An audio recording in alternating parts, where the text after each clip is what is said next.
Welcome back after the break. और viewers, जब हम बात करते हैं कोविड की, तो कोविड की जब फर्स्ट वेव आई और लोगों के कारोबार रोज़गार बहुत ज़्यादा मुतासर हुए और इसके साथ साथ तालीमी इदारे मुकम्मल तौर पर बंद हो गए।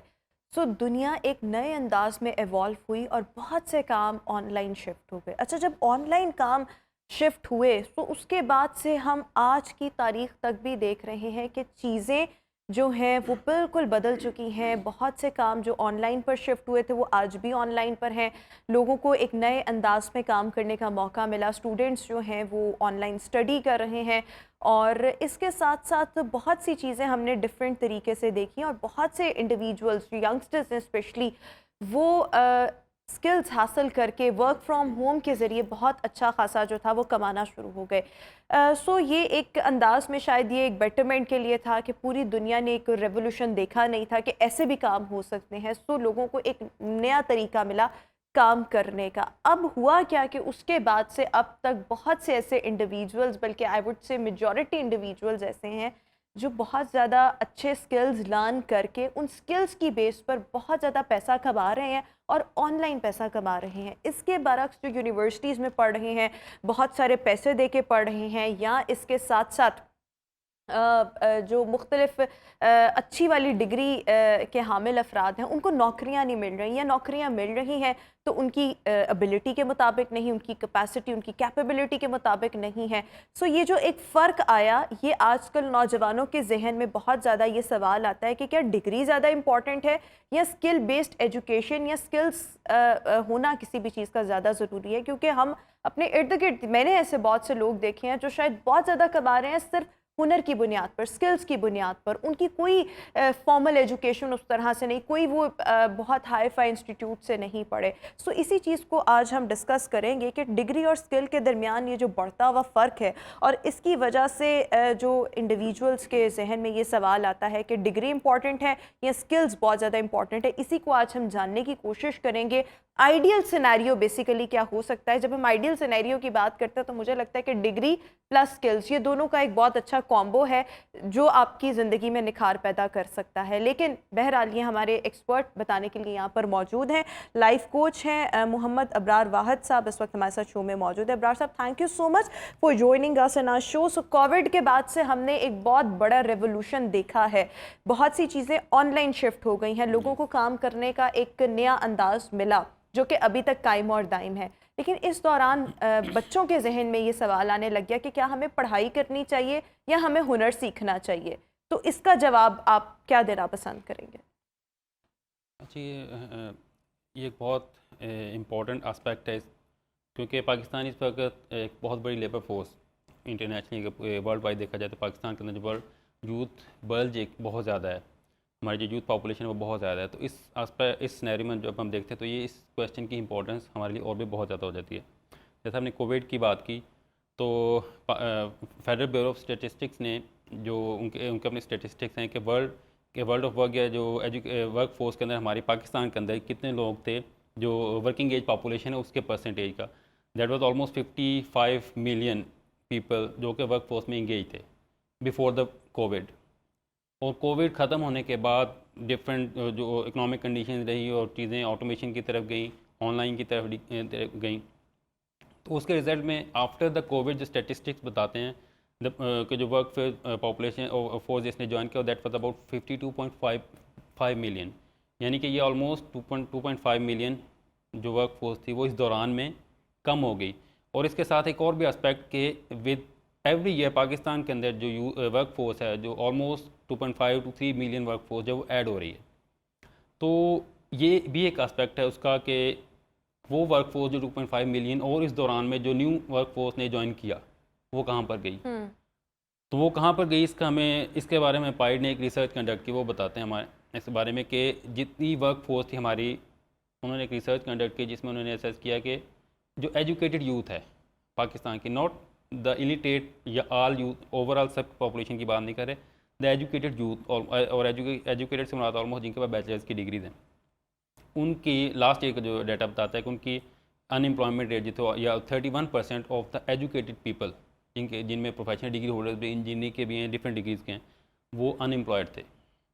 तो इस सारे सिनेरियो में हमारे लिए एक बहुत इंपॉर्टेंट हो जाता है इस चीज़ को, इस पे बात करना, इस पे बहस करना, इस पे वैल्यूएट करने की कोशिश करना है कि अगर इतने सारे स्टूडेंट्स, इतने सारे लोग डिग्री देने के बाद भी दे आर अनएम्प्लॉयड, तो कहाँ पर मसला है? क्या वाकई हमें जस्ट स्किल्स पे फोकस करने की ज़रूरत है या कुछ इसका और सोल्यूशन है? तो एक मल्टी फेसेटेड ये इशू है जिसमें गवर्नमेंट के एंड के ऊपर बहुत सी चीज़ें जो इनिशिएटिव लेने की ज़रूरत है, क्योंकि करंट सिनेरियो में अगर डिग्री की अगर ये कहा जाए कि डिग्री इंपॉर्टेंट नहीं है तो ये भी कहना गलत होगा, क्योंकि किसी भी एम्प्लॉयर के लिए आपको एवेल्यूएट करने का, अभी उसने आपसे काम नहीं लिया तो आपको लेकिन एवेल्यूएट ये करने का एक देखें, अगर पैरामीटर। हम कुछ रीसेंट ईयर्स में देखें तो जो बहुत बड़ी बड़ी कंपनीज हैं, या चलें आप कंपनीज को छोड़ दें, आप ये आ जाएं ट्विटर, सो वहाँ पर इलॉन मस्क ने जब लोगों को हायर करना शुरू किया, सो ही प्रेफर्ड कि वो हुनरमंद लोगों को तरजीह दें बजाय इसके कि जिनके पास बहुत ज़्यादा डिग्रीज हैं। हम ऐसे बहुत से लोगों को पढ़ते आए हैं, देखते आए हैं, गो कि उनकी तादाद शायद कम हो जिनकी कोई फॉर्मल एजुकेशन नहीं, कोई बहुत बड़ी डिग्री नहीं है, लेकिन वो एक्स्ट्रा ऑर्डिनरी परफॉर्म कर रहे हैं और उन्होंने पढ़े लिखे लोग अपने सीईओ सीएफओ रखे हुए हैं और ख़ुद उनकी एजुकेशन कोई नहीं। सो आप इस चीज़ को किस तरह से करना चाहेंगे कि मतलब डिग्री ज़्यादा इंपॉर्टेंट है, स्किल्स ज़्यादा इंपॉर्टेंट है, आपका इंटेलिजेंट होना ज़्यादा इंपॉर्टेंट है? बिकॉज ये जो कॉम्बो में तीनों चीज़ें मिलें शायद ये इतना ईजी नहीं है, सबको ना ये मिल सकती हूँ, हर कोई नहीं उस मेरिट पर फॉल कर सकता। अच्छा, जैसे हमने कॉम्बो की बात की तो हमारे पास करियर काउंसलिंग के भी जो स्टूडेंट्स आते हैं तो हमने एक फार्मूला एक बनाया हुआ है। बट वी प्रेफर कि हम एक स्टूडेंट अपनी पर्सनैलिटी, मतलब एक करियर काउंसलिंग में डिफरेंट एस्पेक्ट्स एक स्टूडेंट के एस्पेक्ट देखे जाते हैं, जिसमें उसकी पर्सनैलिटी है, उसकी एबिलिटीज़ हैं, उसके इंटरेस्ट हैं, उसके वैल्यूज़ क्या हैं। तो इन सब को देखने के बाद उसको सजेस्ट किया जाता है और उसकी बेस पे अगर फर्दर उसी डोमेन में वो एजुकेशन ले, यानी कि उसकी एबिलिटी प्लस नॉलेज और degree plus skills, the ideal situation तो है ये। बट चूँकि हमारे एजुकेशन सिस्टम के अंदर, हमारे एजुकेशन इंस्टीट्यूट्स के अंदर ऐसा कोई स्ट्रक्चर या ऐसी सर्विसेज एग्जिस्ट नहीं करती जो कि स्टूडेंट को फैसिलिटेट करें कि वो उन चीज़ों को, अपनी एबिलिटी को, अपनी पर्सनैलिटी को असेस कर सकें, उसको ऐसा फैसिलिटेटिव इन्वायरमेंट मौजूद नहीं है। जहाँ तक बात हम ट्यूटर की करते हैं तो it's a fact, you are right, लेकिन वो एक एडवांस लेवल की जो वो कंट्रीज़ जिन्होंने एडवांस अपने आप को बहुत ज़्यादा ग्रो कर लिया हुआ है, they are in a position, और वो कंपनीज इन इंडिविजुअल कैपेसिटी, अगर वहाँ पे भी उन यूरोपियन कंट्रीज़ में भी गवर्नमेंट लेवल की या इस तरह की जॉब्स की बात करेंगे तो वहाँ पर भी डिग्री एक रिक्वायरमेंट है। आई एम नॉट सेइंग कि डिग्री बहुत ज़्यादा ज़रूरी है, लेकिन यहाँ पर डिग्री और स्किल की बहस के दरमियान में एक बहुत जो मेजर डिफ्रेंशिएट चीज़ करती है, दैट इज़ योर माइंडसेट। अगर आपका माइंडसेट ऐसा है कि मुझे एक सिक्योर इन्वायरमेंट चाहिए जहाँ मुझे एक अर्निंग मंथ के एंड के ऊपर एक सैलरी है और मुझे किसी किस्म की टेंशन नहीं हो, अगर आपका माइंडसेट ये है तो फिर आप डिपेंडेंट हो जाते हैं कि यू नीड डिग्री, क्योंकि ऐसी अर्निंग के लिए आपको एक डिग्री चाहिए।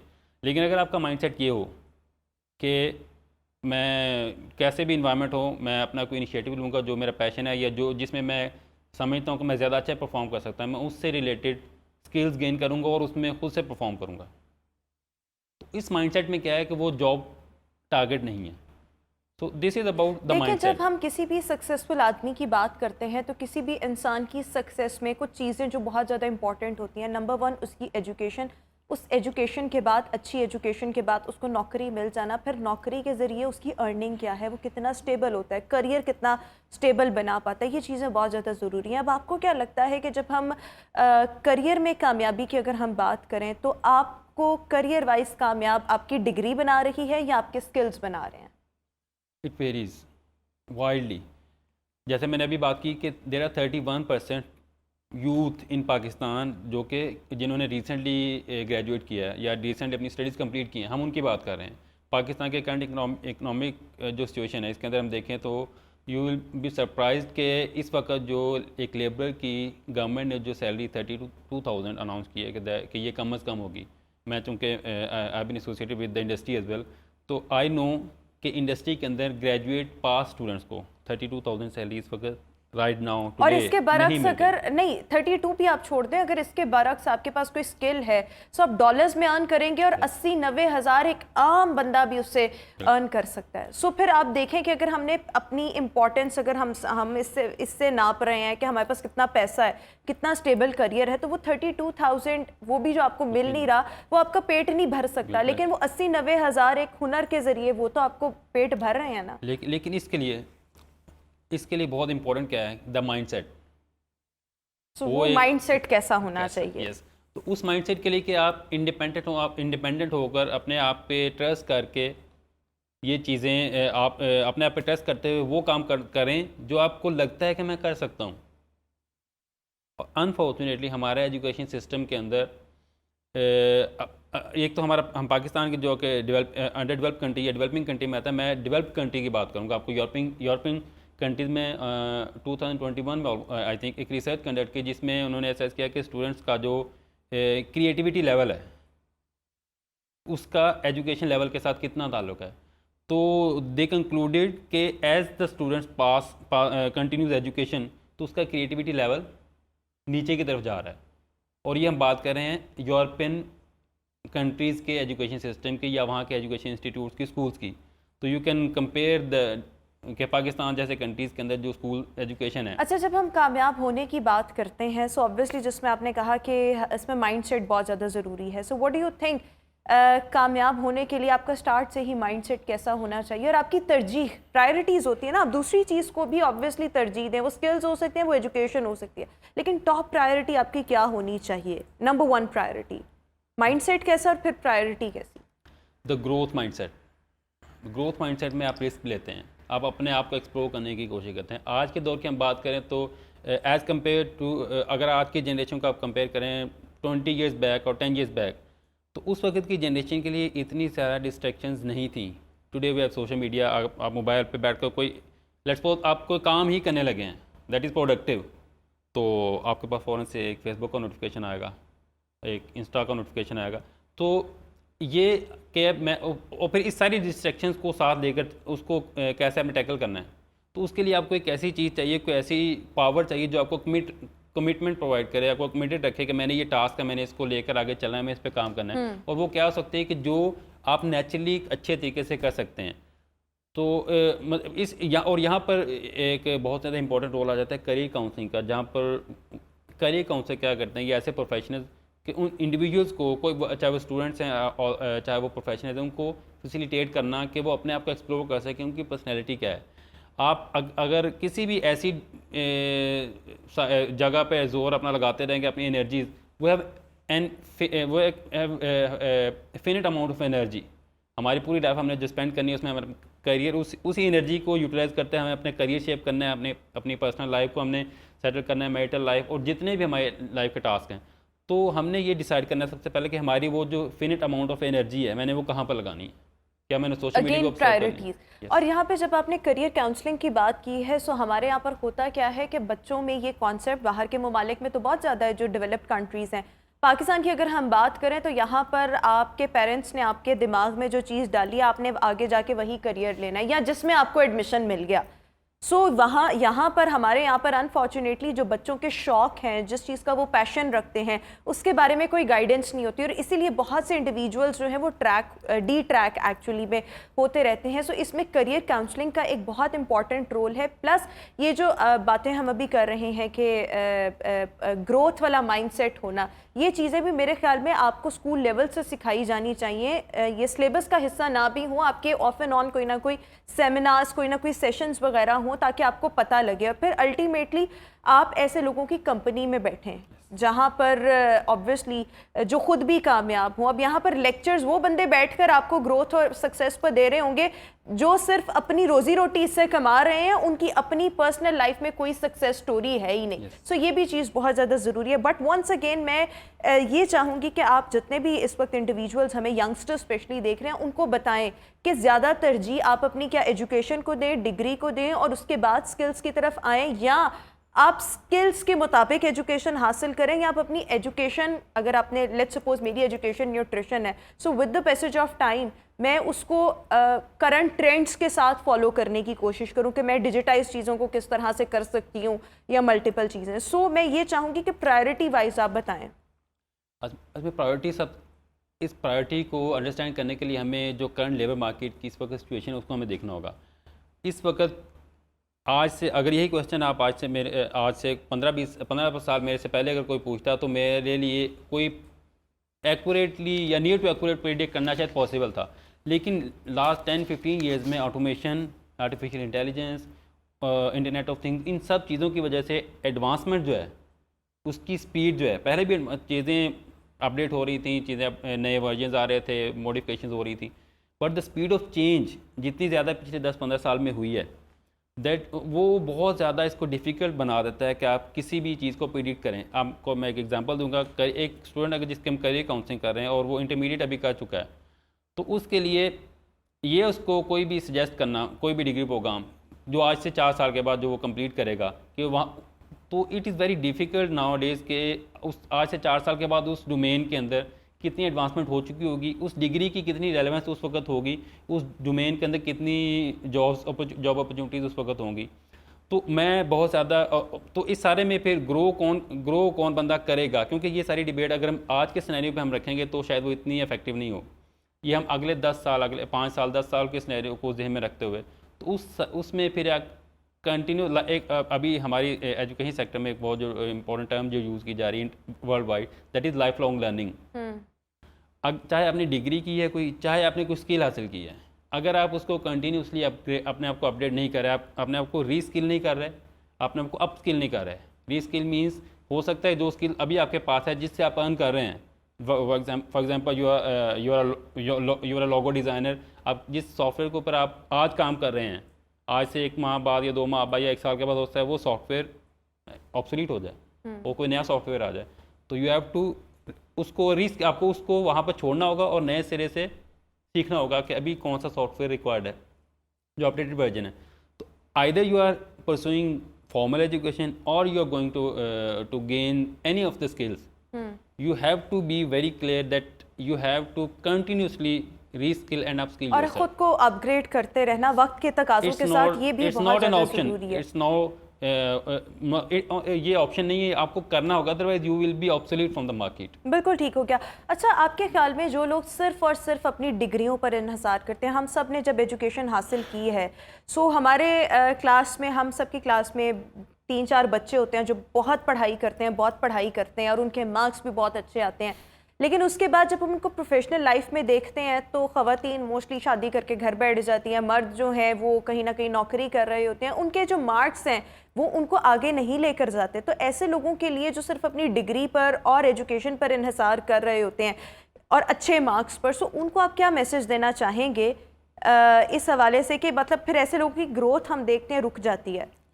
अच्छा, ये मेरा पर्सनली एक्सपीरियंस है स्टूडेंट के साथ, बहुत से स्टूडेंट का काउंसलिंग सेशन करने के साथ, इंडस्ट्री के साथ भी जितने हम डिफरेंट सेशन कंडक्ट करते हैं वहाँ से, कि वो स्टूडेंट जो क्लास में आप देखते हैं नोटी होते हैं, बैक बेंचेस होते हैं, उनमें और जो टॉपर्स होते हैं उनमें डिफरेंस क्या होता है कि जो टॉपर्स होते हैं they are just focused on the marks कि हमारा CGPA अच्छा कैसा होगा, एंड द बैक बेंचर्स वो क्या होते हैं, वो डिफरेंट और एक्टिविटीज़ में भी इंगेज होते हैं जी। और डिफरेंट उन एक्टिविटीज़ में इंगेज होने से क्या होता है, उनकी जो कम्युनिकेशन स्किल्स हैं, उनका इमोशनल इंटेलिजेंस, एक आपका जो IQ है, IQ is no more a guarantee of your success. IQ से आपका अच्छा CGPA आ सकता है, बट करंट जितनी भी इंटरनेशनल जो research, one of the skills जिसके ऊपर बहुत से एक्सपर्ट्स हैं वो कन्विंस्ड हैं कि यार ये वाली जो स्किल है आने वाले 10-15 जितनी भी टेक्नोलॉजिकल एडवांसमेंट हो जाए, लेकिन ये वाली स्किल जो रेलिवेंट रहेगी वो क्या है, दैट इज़ इमोशनल इंटेलिजेंस। तो वो स्टूडेंट जो बैक बेंचेस होते हैं वो डिफरेंट एक्टिविटीज़ में वो पार्टिसिपेट कर रहे हैं, तो वहाँ से कम्युनिकेशन स्किल्स अडॉप्ट कर रहे हैं, वहाँ से वो सीख रहे हैं और फील्ड में जाकर भी वो उनके ज़्यादा काम आती हैं। और ये इंडस्ट्री के अंदर भी हमने इसको प्रैक्टिकली देखा है। मैं वैसे बहुत से केसेस पर्सनली जानता हूँ इंडिविजुअल्स को जिन्होंने यूनिवर्सिटी के अंदर शायद वो टॉपर्स नहीं थे, बट दे ग्रेजुएटेड और फील्ड में जाकर उन्होंने बहुत अच्छा परफॉर्म किया है, और कंपैरिजन में जो वो स्टूडेंट जो टॉपर्स थे वो शायद उतने ज़्यादा कामयाब नहीं रहते। तो इट मींस अच्छा, एक और चीज़, हमारे पास वक्त की किल्लत है, मैं थोड़ी सी अपनी ओपिनियन एक यहाँ पर ऐड करना चाहूँगी, क्योंकि हम बात कर रहे हैं कि स्किल्स लेने चाहिए या एजुकेशन हासिल करनी चाहिए। मेरे ख्याल में आइडियल सिनेरियो ये है कि आप एजुकेशन लाजमी हासिल करें, बिकॉज़ ये आपको किसी के दिखाने के लिए भी, अगर आप कहीं पर नौकरी के लिए भी जा रहे हैं तो आपके पास कुछ ना कुछ होना चाहिए। डिग्री ज़रूरी है, होनी चाहिए। इसके साथ साथ आइडियल सिचुएशन ये है कि आप वक्त के तकाज़ों के मुताबिक स्किल्स हासिल करें। अगर आपने कोई डिग्री हासिल की हुई है उसी के मुताबिक ख़ुद को एवॉल्व करें, उसी के मुताबिक ख़ुद को अपग्रेड करें, और करंट ट्रेंड्स, क्योंकि ये डिजिटल मीडिया का दौर है, उन्हीं चीज़ों को उसमें ऐड ऑन करने की कोशिश करें। सो स्किल्स एंड एजुकेशन या डिग्रीज आप कह लें, ये दोनों मिलकर अगर कोई इंसान इन दोनों चीज़ों पर फोकस करे तो वो ज़्यादा सक्सेसफुल है। और इसमें कोई एक ही चीज़ अगर हो कि एक ही चीज़ मतलब या तो एजुकेशन और या फिर आपके स्किल्स, तो वो मेरे ख्याल में वो इतनी आइडियल सिचुएशन नहीं होती। क्विकली योर कमेंट और पर मैं इसको वाइंड अप करूंगी। उसमें इम्पोर्टेंट, उसमें जो बेस है आपकी डिग्री प्लस स्किल, लेकिन इससे पहले अपने आप को एक्सप्लोर करें कि आपकी पर्सनैलिटी, आपकी एबिलिटीज़ हैं क्या, आप किस डोमेन में एक्सेल कर सकते हैं, उस डोमेन की डिग्री और उस डोमेन की स्किल्स, इन 3 चीज़ों को जब आप ऐड करेंगे देन देयर आर चांसेस कि आप उस डोमेन में अच्छा परफॉर्म कर सकते हैं। बिल्कुल ठीक हो गया। Thank you so much Mohammad Abrar साहब, हमारे साथ शो का हिस्सा थे। व्यूअर्स, अभी शो में एक ब्रेक शामिल करेंगे, आपको ज्वाइन करेंगे एक ब्रेक के बाद। Welcome back after the break. और व्यूअर्स, अभी हम आपकी मुलाकात जिन मेहमान शख्सियत से करवाने जा रहे हैं, he is the chairman Rafi group, Imtiaz Rafi but साहब आज शो के सेगमेंट में हमारे साथ मौजूद होंगे, जो कि रियल स्टेट सेक्टर के ट्रेंड सेटिंग डेवलपर हैं। और ना सिर्फ ट्रेंड सेटिंग डेवलपर हैं बल्कि अगर हम ये कहें कि पाकिस्तान के ऐसे डेवलपर हैं जिन्होंने लाहौर की अगर हम स्पेशली बात करें तो हाई राइज बिल्डिंग्स का जो कॉन्सेप्ट था वो वे बैक मुतारिफ़ करवाया। और उसके बाद अगर हम गवादर की बात करें तो वहाँ पर भी बहुत सक्सेसफुली डिफरेंट प्रोजेक्ट्स को लेकर चले, जिसमें से एक नुमाया नाम अगर हम ग्रीन पाम प्रोजेक्ट का कहें सो वो था, और वहाँ पर बहुत सी इन्वेस्टमेंट आई। और अब इसी तरह से अगर हम लाहौर में देखें तो यहाँ पर भी ग्रीन पाम रेजिडेंशियल प्रोजेक्ट ये लोग लेकर आ रहे हैं। और इसके साथ साथ अगर हम बात करें क्वालिटी वर्क की, सो कभी भी क्वालिटी पर कॉम्प्रोमाइज़ नहीं किया गया और बड़े प्रीमियम किस्म के प्रोजेक्ट्स थे जो कि लॉन्च किए गए। सो हमारे साथ इस वक्त इम्तियाज़ रफ़ी बट साहब शो में मौजूद हैं। इम्तियाज़ साहब, बहुत शुक्रिया आपके वक्त का। सबसे पहले तो मैं आपसे ये जानना चाहूँगी कि हमेशा से आपके प्रोजेक्ट्स को एसोसिएट किया जाता है कि ये बड़े फ्रेंडली होते हैं, इसके साथ साथ बड़े हाई क्वालिटी के होते हैं, बड़े प्रीमियम किस्म के प्रोजेक्ट्स होते हैं, अवाम आप पर बहुत ज़्यादा एतमाद करते हैं, तो इसके पीछे रीज़न क्या थी? क्वालिटी को मेक श्योर करना, अवाम का ट्रस्ट इसको गेन करना, ये तमाम चीज़ें हमारे व्यूअर्स के साथ शेयर कीजिएगा। रोमा, इसमें बेसिक प्रिंसिपल था बिज़नेस का कि रियल एस्टेट एक ऐसा बिज़नेस है जहाँ पे रियल एस्टेट डेवलपर जब प्रोजेक्ट को अनाउंस करता है तो वो बना नहीं होता, उसे बनाना होता है। सही। सो एक्चुअली वो साइट बताता है, कॉन्सेप्ट बताता है और फिर अपनी टर्म्स एंड कंडीशंस बताता है। सो whoever the buyer is, buyer has to have the interest and has to have the trust in the developer to buy his dream. तो एक ख्वाब आप ले रहे होते हैं, खरीद रहे होते हैं डेवलपर का, तो उस ख्वाब को तोड़ना नहीं चाहिए कभी। तो एज ए डेवलपर मेरी फ़िलासफ़ी ये थी और आज भी है कि you have to stay with the best quality and on time product आप डिलीवर करें प्रोजेक्ट को, और कस्टमर फ्रेंडली हो so that customer has trust in you और बेफिक्र होके आपके साथ वो इन्वेस्टमेंट कर सके और करे। तो दैट इज़ द बेसिक। कई डेवलपर्स आए और आते हैं और चले जाते हैं, वो ये चीज़ नहीं समझते, वो दे जो just have target to make money and then they do not know what to do with that. That is the. अच्छा, एक और चीज़, अगर हम किसी भी डेवलपर की सक्सेस को बेसिकली नापना चाहें, सो बेसिकली जो अवाम है या जो कस्टमर्स हैं वो इस बेस पर एतमाद कर रहे होते हैं कि इनके पिछले प्रोजेक्ट्स कैसे रहे, कितने सक्सेसफुल रहे, क्या बर वक्त डिलीवर किया गया या नहीं किया गया। ये चीज़ें बहुत ज़्यादा मैटर करती हैं अवाम का या लोगों का कॉन्फिडेंस गेन करने में। सो जब इस तरह से कोई डेवलपर जो है वो पैर दर पे बड़े सक्सेसफुल किस्म के प्रोजेक्ट्स लॉन्च कर रहा हो, प्रीमियम उनकी क्वालिटी और एवरीथिंग जो एक कस्टमर की डिमांड होती है उसके मुताबिक, लेकिन जो एक मेन चीज़ है कि मार्केट में जब आपके कंपैटिटर्स होते हैं तो वो कोई ना कोई कंट्रोवर्सी क्रिएट करने की कोशिश करते हैं, कुछ ना कुछ नेगेटिविटी। सो क्या इस जर्नी में जो भी आप कह रहे थे बेस करती है 45 इयर्स पर, कभी कोई ऐसा सामना करना पड़ा कंट्रोवर्सी का, नेगेटिविटी का, और अगर आया so how did you cope up with that? Let me tell you, हमारे साथ कभी आज तक नेगेटिविटी नहीं आई और ना आने दी। उसकी वजह रही हमेशा extra cautious about the whole situation.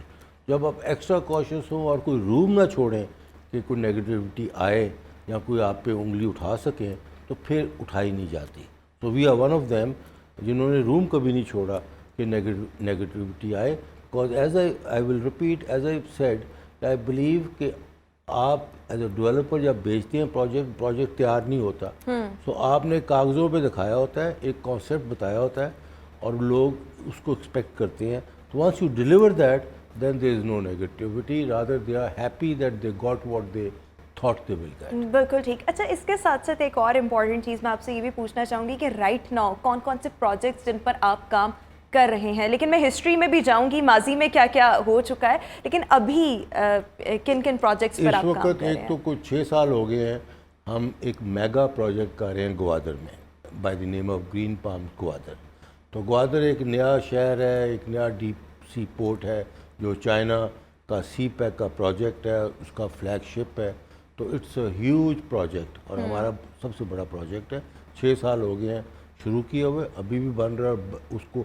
That's a project of 10-12 years. उसके बाद अभी रिसेंटली हमने लाहौर में एक वही ग्रीन पाम लाहौर हमने रेजिडेंशियल प्रोजेक्ट अनाउंस किया है।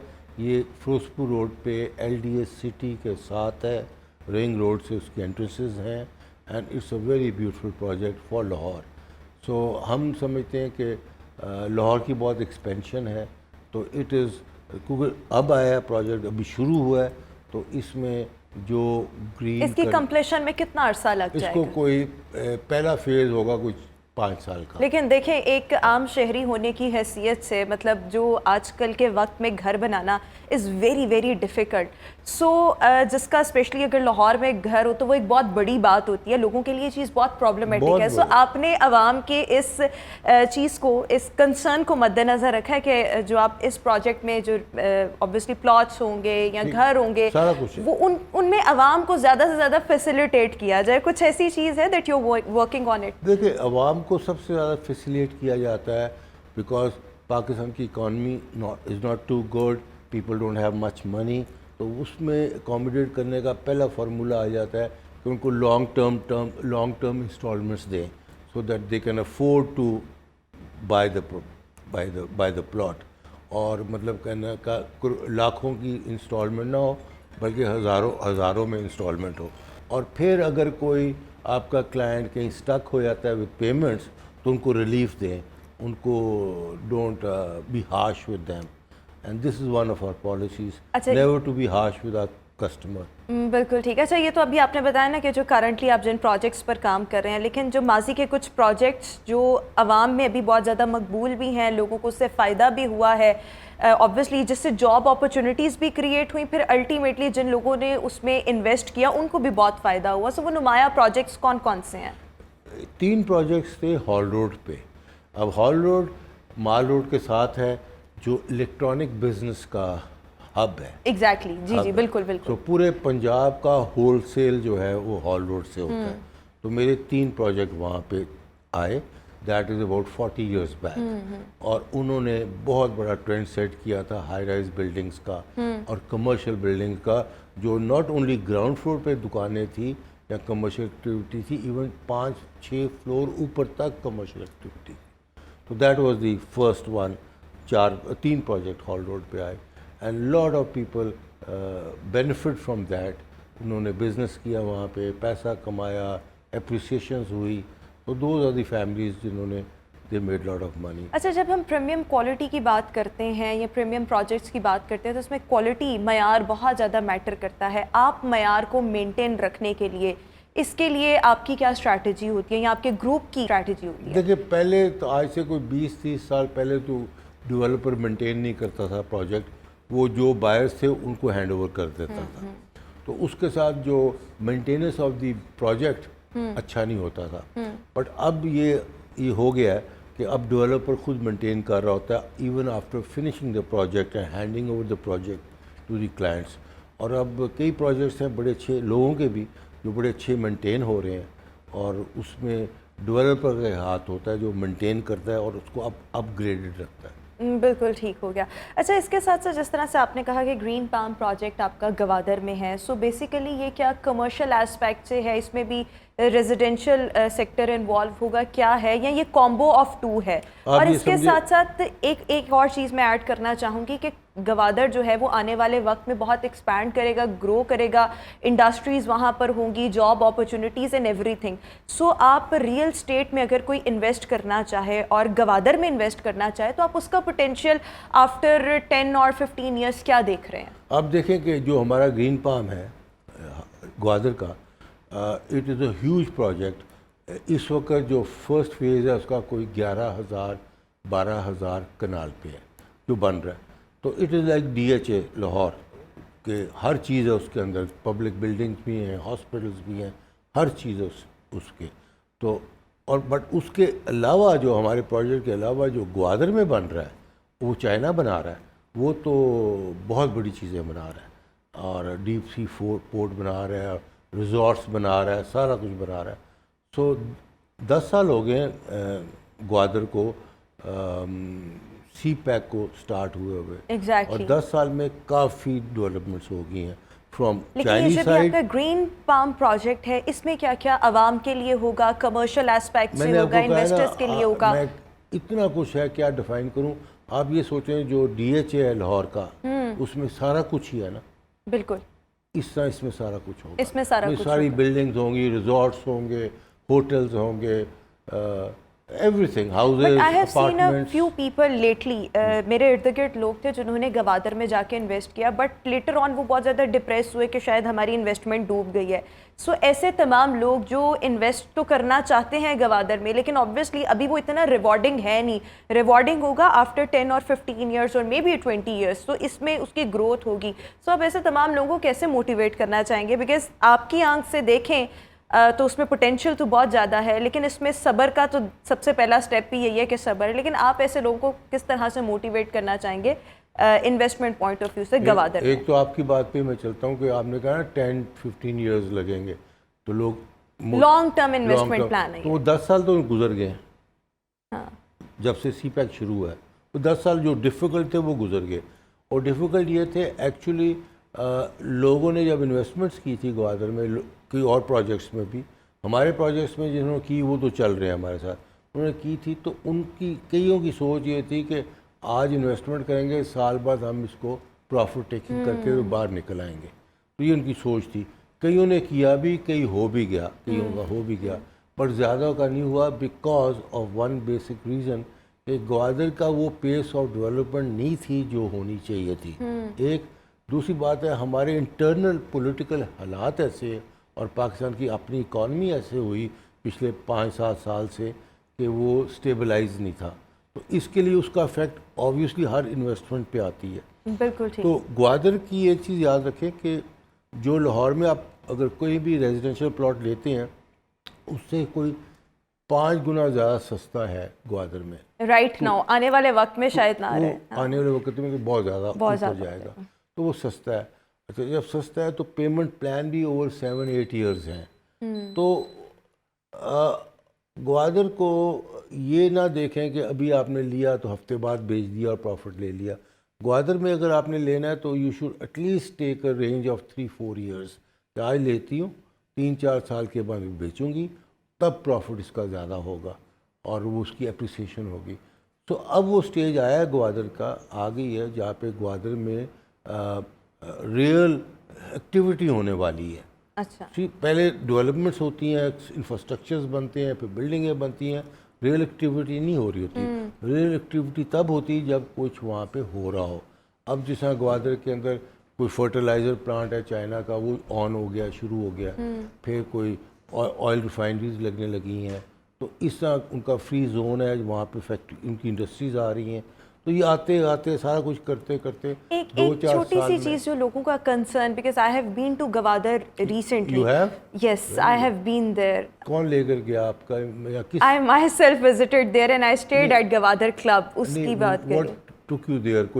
कोई रीज़न था आपकी? नहीं, just to explore just to- vacations पे या इस तरह। अच्छा, एक तो गवादर के साथ साथ हम पहले भी डिस्कस कर चुके हैं जो आपका ग्रीन पाम रेजिडेंशियल प्रोजेक्ट है। मैं इसके हवाले से भी जानना चाहूँगी कि इसमें लोगों के लिए क्या क्या फैसिलिटीज़ जो हैं वो आने वाले वक्त में अवेलेबल होंगी, प्लस लोग इसमें इन्वेस्ट क्यों करें? लाहौर की बात कर रहे हैं? जी जी, लाहौर की। देखिए, लाहौर एक ऐसा शहर है पाकिस्तान में जिसमें ग्रोथ बहुत ज़्यादा है, बिकॉज जितना पंजाब है और इर्द गिर्द छोटे शहर हैं उससे माइग्रेशन लाहौर में बहुत ज़्यादा आती है। इसके लिए लाहौर की पॉपुलेशन आज 1.5-2 करोड़ पे पहुंच गई है और ये बढ़ती जाएगी। तो इसके लिए यहाँ पे शॉर्टेज ऑफ हाउसिंग बहुत ज़्यादा है, रेंट्स बहुत हाई हैं, and everybody has a demand to buy a house actually. अच्छा, अब इस वक्त पिछले 2 साल से कम 2-2.5 साल से मार्केट स्टैगनेंट रही प्रॉपर्टी की भी, बल्कि प्रॉपर्टी 30% डेप्रिशिएट की है। अगर आपका प्लॉट 1 करोड़ का था तो आप आज 70 लाख का है, नीचे गया। अच्छा, whereas on the other hand dollar 300 पे पहुंच गया।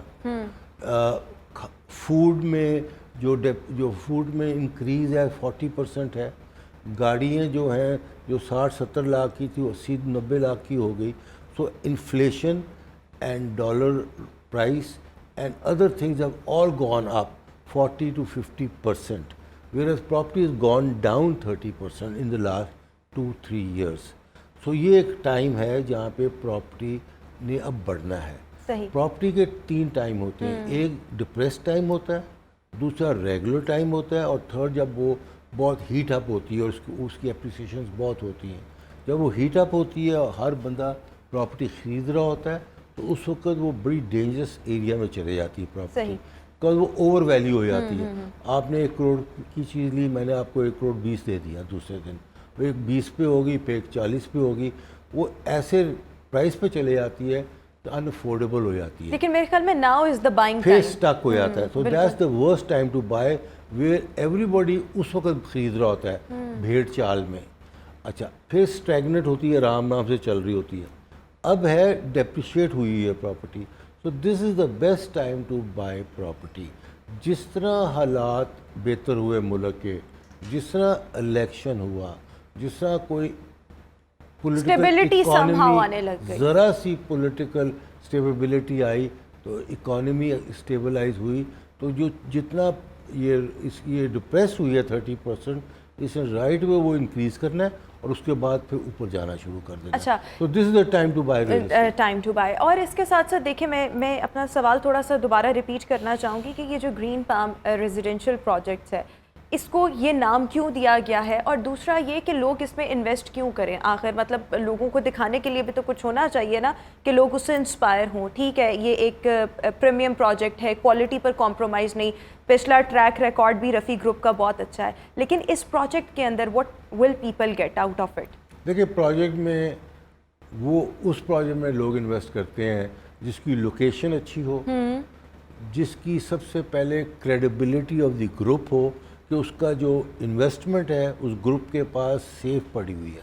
ठीक है, मार्केट ऊपर जाए या नीचे जाए उसकी इन्वेस्टमेंट सेफ है और ownership of the group claim कर रहा है वो, और फिर उसकी प्राइसेस रीजनेबल हो और पेमेंट प्लान कंफर्टेबल हो। सो देन ये लोगों के लिए वैसे जो भी आप चीज़ें बता रहे हैं, प्रोजेक्ट मतलब रजिस्टर करवाने के लिए तमाम चीज़ें ओपन है, लोग आ रहे हैं? हाँ, ओपन है, ओपन है। हमने बल्कि डीलर्स का कन्वेंशन किया, dealers are involve, they are selling, open है। और ये कितने एरिया पर मुहित है? ये कोई 8,000 कनाल के ऊपर होगा। 8,000। और एग्जैक्ट लोकेशन?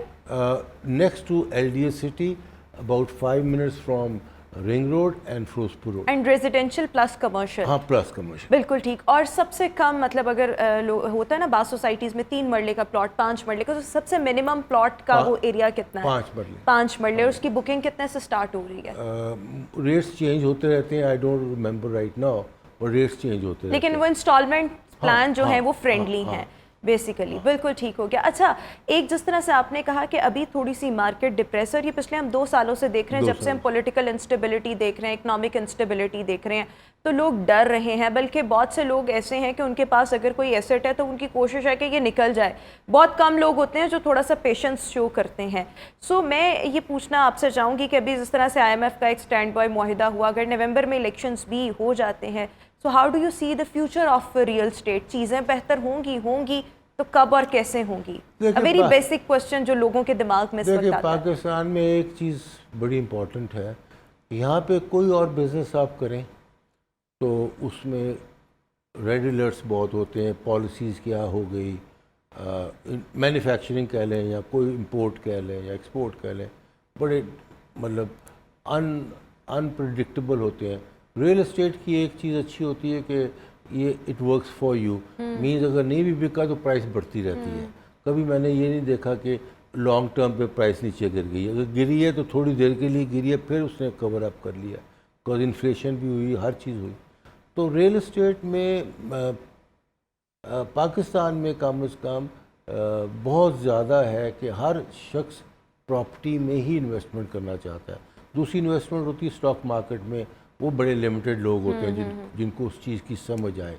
या फिर कोई रनिंग बिजनेस में कोई जाए, वो भी कम लोग होते हैं जो रनिंग बिजनेस में जा सकता है। तो investment in real estate is the best investment इन पाकिस्तान। और उसमें मैं एक ही बात कहूँगा कि उस डेवलपर के साथ करें जिसके प्रोजेक्ट्स डिलीवर्ड हुए हों, जिसकी रेपुटेशन अच्छी हो और आपको फ़िक्र ना हो कि ये जो जहाँ पे मैं इन्वेस्टमेंट कर रहा हूँ वहाँ पे कोई प्रॉब्लम। अच्छा, ये नवंबर में अगर लेट्स सपोज इंतखाबात हो जाते हैं और इलेक्टेड गवर्नमेंट और चीज़ें थोड़ी सी बेहतर होने के बाद, डू यू सी कि प्रॉपर्टी अब अप जाएगी? बूम होगा, बिकॉज नीचे डिप्रेस होगी हुई है, 30% तो नीचे है और फिर हर चीज़ 40% से ज़्यादा इन्फ्लेशन है, तो इसने 30 so आपकी इस बात से लोग रे ऑफ होप लें, बिकॉज आपकी क्रेडिबिलिटी है, सब कुछ है, तो लोग उम्मीद पकड़ें। और कहाँ जाएगा कोई? अच्छा, फिर एक और बात बता दूं कि ये प्रोजेक्ट्स जो होते हैं ना, ये फॉर एग्जांपल आपने अगर एक प्लॉट लिया, लेट्स से वो 50 लाख रुपए, बिल्कुल 50 लाख जी जी, आप आज तो पेमेंट नहीं कर रही, उसको आपने 4-5 साल में पेमेंट कर रही है, वो 50 लाख को सही आपने 5 साल में पे करना है। तो बाय द टाइम आपने फुली पे किया 50 लाख रुपया 5 साल में, तो वो 2 या 3 गुना उसकी प्राइस वैसे ही बढ़ गई होगी because of inflation, because of dollar rate and it's appreciation. अच्छा, एक और चीज़, बिकॉज अभी जिस तरह से हम इन्फ्लेशन देख रहे हैं, प्रॉपर्टी में भी हम बहुत ज़्यादा डाउनफॉल एक तरह से देख रहे हैं, चीज़ें इस वक्त ख़राब है, इंस्टेबिलिटी बहुत ज़्यादा है, लेकिन व्हाट डू यू थिंक कि अभी जो करंट प्रॉब्लम्स हैं या चैलेंजेस हैं इस सेक्टर में, वो क्या है रियल स्टेट सेक्टर के लिए भी एज अ सेक्टर, और ऑब्वियसली जो इसमें इन्वेस्टर्स हैं उनके लिए भी चैलेंजेस क्या क्या हैं? ठीक तो शायद चीज़ें हो ही जाएंगी, लेकिन अभी चैलेंजेस देखिए, इतनी चैलेंजेस इस काम में नहीं है इस वक्त, ये काफ़ी रेगुलेट हो गया हुआ है। इसमें एक्चुअली 2 इम्पॉर्टेंट पार्ट आते हैं जिसको चैलेंज भी आप कह दें। एक ये है कि प्रोजेक्ट कोई भी शुरू कर सकता है और बड़ी ब्रांडिंग वगैरह करके कर सकता है, और एक अनजान आदमी के लिए वो अट्रैक्ट हो सकता है। बट उस जो डेवलपर प्रोजेक्ट कर रहा है, शायद उसको पता भी नहीं मैं कर क्या रहा हूँ, कंसल्टेंट्स की एडवाइस पे चल पड़ा है, and then after a while he falls down. Once he falls down तो लोगों का पैसा भी उसके साथ डूब गया। That's where the problem is. बिल्कुल ठीक। But if the developer knows what he is doing, वो जेन्युइन है, उसका 20-30 साल से काम चला आ रहा है, तो वहाँ पे यू आर सेफ। क्लाइंट वहाँ तंग होता है जहाँ वो बार्गेन करता सस्ती चीज़ और बेनामी चीज़ ले लेता है, फिर वो फंसता है। यहाँ पे अगर आपने क्रेडिबल ग्रुप से लिया है और मार्केट प्राइस पे चीज़ ली है, मार्केट टर्म्स पे गई हैं, यू कांट गो रॉन्ग। बिल्कुल ठीक हो गया। क्लोजिंग रिमार्क्स आपसे लेना चाहूँगी कि इस वक्त लोगों को एक दिलासा देने के लिए एक छोटा सा कोई कमेंट आप दे दें, और साथ ही साथ मैं दोबारा से रिपीट करना चाहूँगी जो आपका रेजिडेंशियल प्रोजेक्ट है, ग्रीन पाम रेजिडेंशियल प्रोजेक्ट, इसमें मेरे सुनने में आया कि ये इको फ्रेंडली भी है, और इस हवाले से भी थोड़ी सी चीज़ें बता दें। प्लस लोगों के लिए ये एक मोटिवेशन होनी चाहिए कि नाउ इज़ द टाइम, आप इस पर इन्वेस्ट करें, आने वाले वक्त में चीज़ें बेहतर होंगी, लेकिन यहाँ पर चीज़ें जो हैं वो स्मूथली फ्लो करेंगी। लेकिन क्लोजिंग रिमार्क्स और इसके साथ साथ थोड़ा सा बता दें कि वो इको फ्रेंडली और ये चीज़ें जो हैं लोगों को ताकि ज़्यादा मालूम हो सके इस प्रोजेक्ट के हवाले से। मैं दिलासा देने के लिए बात नहीं करूँगा, आपने दिलासा कहा है, दिलासा नहीं, रे ऑफ होप कि now is the time to invest, इस हवाले से कह दिलासा देने के लिए बात नहीं करूँ, मैं रियलिटी की बात करूँ। ठीक है, चलें। हकीकत यह है कि पाकिस्तान में फॉर एग्जांपल प्रॉपर्टीज़ जो हैं ये बढ़ती रहती हैं, चढ़ती रहती हैं, बिकॉज हर बंदा या जैसे औरतों को सोने का शौक़ होता है ना, गोल्ड, इस तरह मर्दों को स्पेशली एंड औरतों को and do you agree, zero से हीरो बना देती हैं जो सब कहते हैं? हाँ, जीरो से हीरो बनाते हैं। तो प्रॉपर्टी में एप्रिसिएशन होती है। प्रॉपर्टी अगर आप ख़रीदते हैं, प्लॉट्स ख़रीदते हैं, इसमें कोई फ़िक्र वाली बात नहीं है। It has only to go up, नीचे तो जाता नहीं, अगर नीचे थोड़ा सा गया भी है तो इसने ऊपर जाना है। और इसमें जो देखने वाली खाली बात यह है कि whether you are buying from the right group और नॉट द राइट ग्रुप। अगर गलत ग्रुप में ले लिया आपने तो वो ग्रुप भी नैब में गया हुआ है और प्रॉब्लम्स में गया हुआ है, आपका पैसा और आप कोर्ट में गए, आपका पैसा भी स्टॉक है और आप कोर्ट में गए हैं, आप कागज़ पकड़ा हुआ है, आप रो पीट रहे हैं। But if the group is there then nothing will stop you, there will be no problem. और इको फ्रेंडली जो आपकी वो है, वो एनवायरमेंटल फ्रेंडली, उसका भी बताना है। क्योंकि हमारा प्रोजेक्ट अब स्टार्ट हो रहा है, हमने इसको फिनिश करना है 5-6 साल के बाद। तो जितनी टेक्नोलॉजी आज और आने वाले वक्त में इको फ्रेंडली की टेक्नोलॉजी होगी, हम सारी इनकॉर्पोरेट करेंगे। इवन यहाँ तक कि जो बिल्डिंग्स हैं उनके जो विंडोज़ में वहाँ भी आजकल ग्रास वो पौधे लग रहे होते हैं, so the building looks all green.